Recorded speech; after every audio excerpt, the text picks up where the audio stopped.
Hi there, and welcome to Writing Tip Wednesday.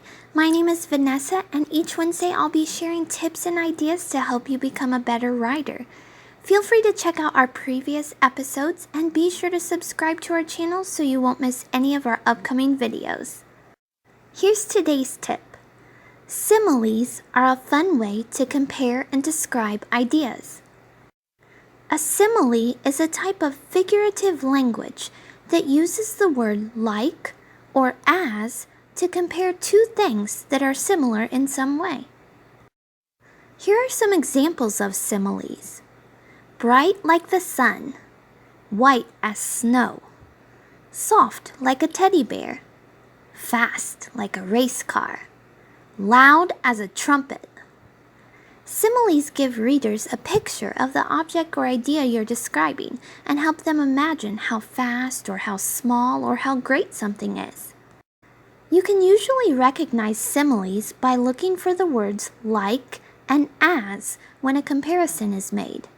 See if you can spot the similes in the following sentences. My little brother is growing like a tree. Soon he might be as tall as a skyscraper. Did you spot the words like and as? Growing like a tree, tall as a skyscraper. The brother's height is being compared to a tree and a skyscraper. When you're trying to come up with a simile to include in your writing, think about what you're trying to describe. Maybe you're writing about a trip to your grandmother's house for Thanksgiving. You're excited to get there, but the journey seems to be taking forever. Your sentence might begin, we seemed to be traveling as slow as a... Think about other slow things you could compare it to. Maybe a turtle, or a snail, or a sloth.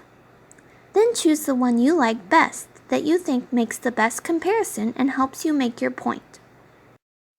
You don't want to overuse similes in your writing, but when used appropriately, similes are a great way to add figurative language to your stories and help describe things to your readers. The best way to become a better writer is to keep writing every day, so grab a journal and be creative. If you would like a writing challenge, here's today's story starter idea. On my way home from school, I noticed a sign hanging in the window of the public library. The sign read, Costume Contest this Saturday. Homemade costumes only. No store-bought costumes allowed. I immediately thought of the perfect idea. I rushed home to start working on my costume. How would you continue this story? What costume will you design? What materials will you use? What costumes will other kids make? Who will win the top prize? Try using some similes as you describe your costume and the scene of the contest to your readers. Thanks for joining us for this episode of Writing Tip Wednesday. Be sure to subscribe to our channel so you won't miss any of our upcoming videos. And if you're interested in a fun new read, check out the picture books and chapter books we have available for sale. The link is in the description below. See you next time!